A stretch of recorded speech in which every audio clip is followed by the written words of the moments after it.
Okay. Yesterday we're learning about Muktzeh, Machzor, and Kiss. There's something that you won't use for anything but what it's made for, and what it's made for generally something which is forbidden to do. So then it's completely Muktzeh. You cannot move it for any reason at all. So we're learning about like a male's knife, a sheichet's knife. If somebody has a very expensive artistic pen, they have like an artist's pen.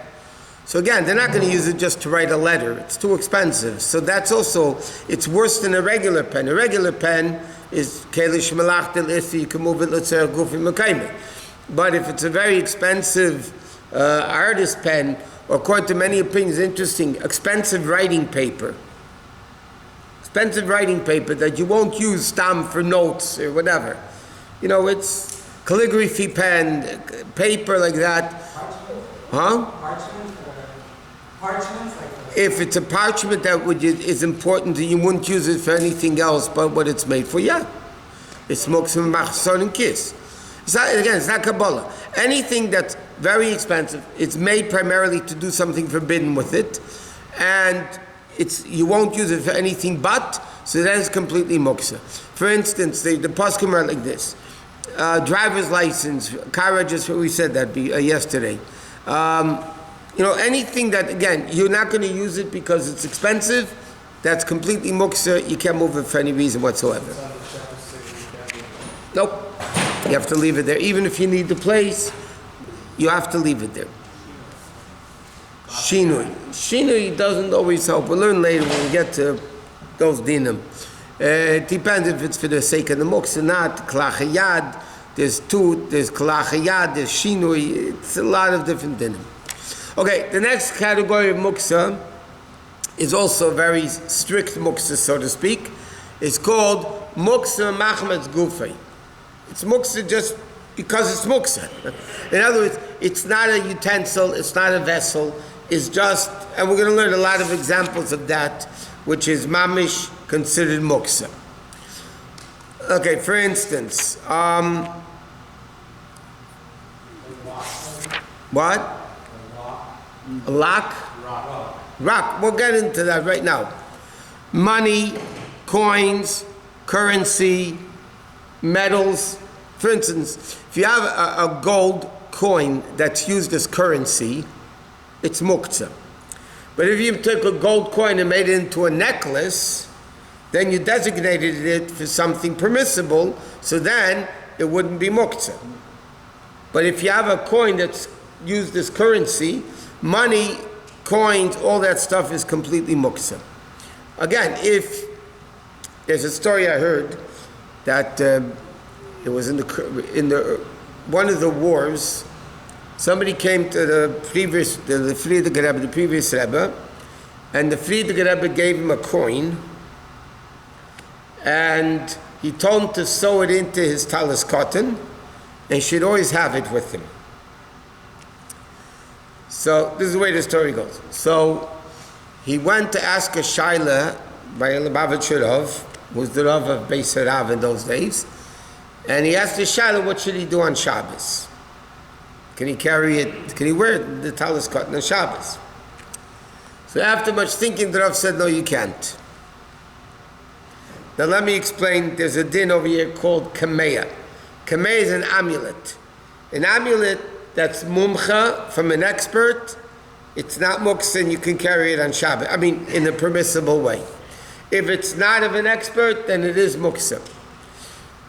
So anyway, this Rav told him, was a very big Rav in Lubavitch, he told him that you can't wear it. And the Friedrich Rebbe heard about it, he called in the Rav, and he said, this is the way the story goes. He said that it's about time that a Yid, a Rav with a long white beard, should know that for my coins there's no Chilul Shabbos. That's what he told him. But normally coins would be considered a Muktzeh. It's not, halachically, it's not a function as a keli. It's not a keli. The question again, what does that mean, is very unclear in halacha. But the poskim write, has no intrinsic value, sheets of metal, just a piece of metal, is muktzeh, unless if you designate it for usage. For instance, you mentioned the concept of rocks. Stones, rocks are muktzeh. Bricks are muktzeh. Okay? Total muktzeh. You can't move it for any reason. But what happens if somebody designated a rock as a door stopper to keep the door open? It's designated on a permanent basis, says in Shulchan Aruch. You can't designate it once. You designate on a permanent basis to hold the door open, or something muktzeh to sit on, whatever. You designate it as a usage, then it's not muktzeh anymore. But until it's designated as a specific purpose permanently, so to speak, not a one-time deal, then then it wouldn't be muktzeh. But for instance, a tree branch. For instance, if somebody, years ago, they used to chase away flies with a branch, used to chase away flies like that. So if you designate the branch as a fly swapper, you can't kill it, and just to get rid of it, so then it's not muktzeh and Shabbos. Otherwise, a branch itself, a branch of a tree, is muktzeh. Not only when it's on the tree you can't use it anyway, but even if it's off the tree, you can't lean on a tree on Shabbos, even though you're not moving it. But there's a separate din of a tree. But even if a branch is ripped off a tree, you can't, it's muktzeh, unless you designate it for a specific purpose. When that coin was sewed into the talus, yeah, that's not carrying it because it became part and parcel. That's what the Rebbe basically told them. Now, one second. What happens is sand. Sand is muktzeh. But you're allowed to walk on sand on Shabbos because you're not picking it up and moving it. You're just stepping on it with your foot. But if somebody wants to, let's say, build a sand castle on Shabbos, there's 3 problems halachically with that sand castle that you're going to build on Shabbos. Number 1, sand is muktzeh. You're picking up with your hand.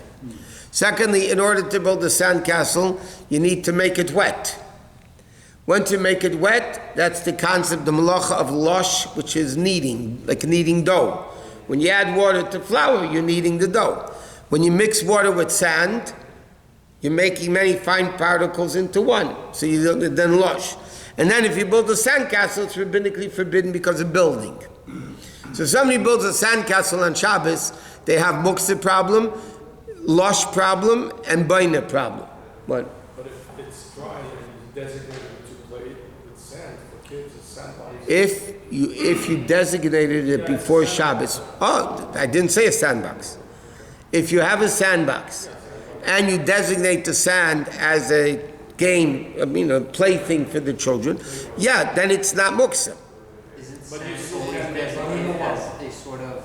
What sand? Sand by the ocean is designated for what? By whom? To enjoy. No, it's not. Hashem made it. No, it's like people use it to... Well, if they designate it to use, then yeah. Even in the sandbox, you can't make it wet. No, you can't build anything in the sandbox. So basically all you can do is play.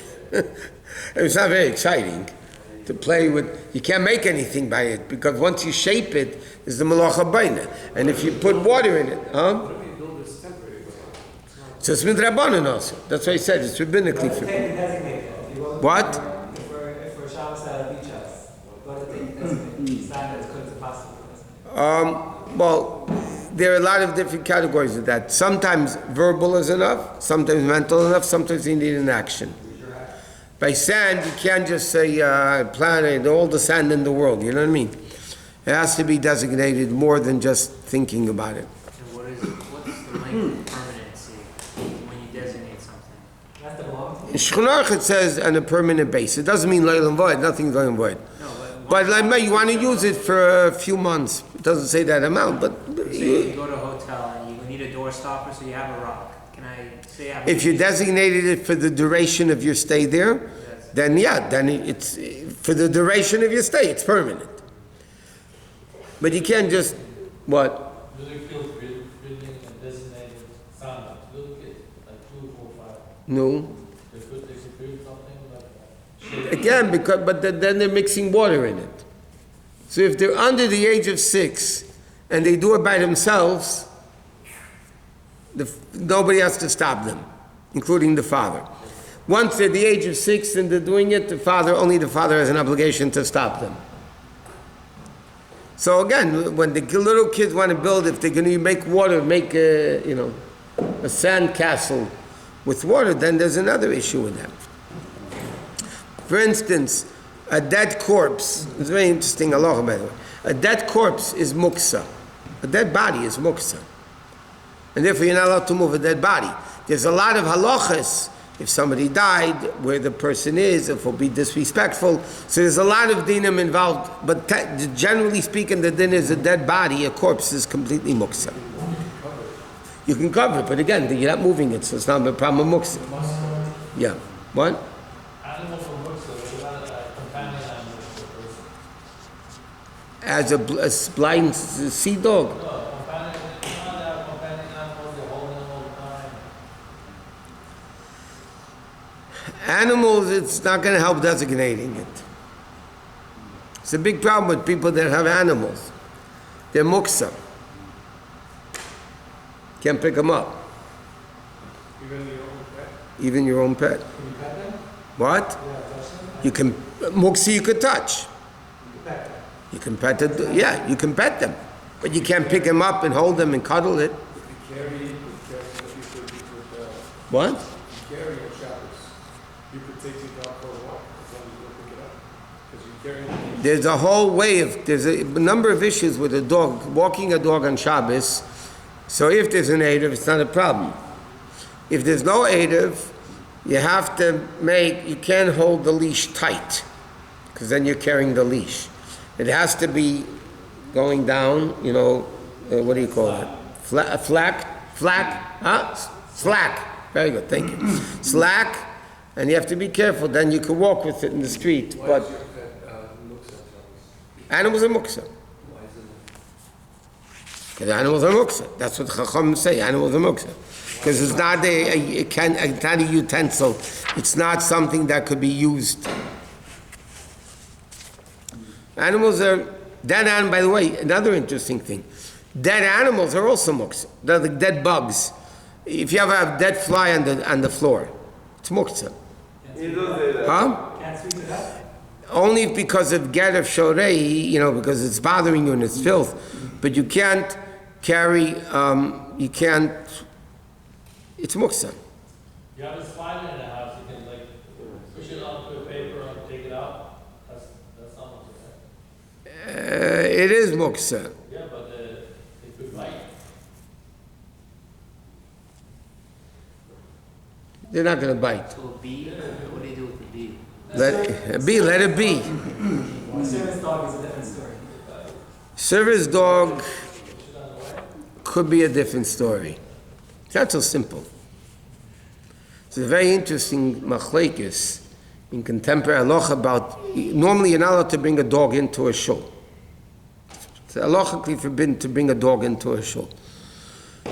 There's a whole shaila with a person who's blind and has this eye-seeing dog. If you're allowed to bring it into a shul. So there's a lot of poskim that hold, even that dog you're not allowed to bring into shul. Ramesh has a tshuva that you could bring it into the shul. It's interesting, there's a letter from the Rebbe, that it's already printed in the Svarim, that the Rebbe holds that you could bring it into a shul. Because it has a din of an animal, but still it's for the benefit of the person. So it's not disrespectful to the shul bringing in such a dog into shul. If the dogs are Jewish. Right, especially if they go in the shul. Yeah, then you can give them an aliyah. And how about me? Which one are you, a service dog? Well, how does it mean service dog on the metro? I once saw, years ago, there was a picture in the Allgemeine Journal. I'm talking about probably 40 years ago. A guy in Long Island had a horse, and he decided he was going to make a bar mitzvah for his horse. No, the whole thing. He was a wealthy guy, had a horse. So there was a picture in the Jewish newspaper. The horse was wearing a yarmulke, and this small talesim around the neck. Yeah. So The horse was wearing a talis. I remember the picture. The horse was wearing a talis and a yarmulke, and the owner made a bar mitzvah for his horse. He didn't put his phone on. It's probably a female horse. Okay, Machachin is on my Samar Mein Kim Shvalag Al Teda. Hanan Mekashe Medat Geboch Dak Sofing Hebelam Termit Shnamad Adina Chavet Zaman Sitko Yagdol Teda Vyadir. Pardon.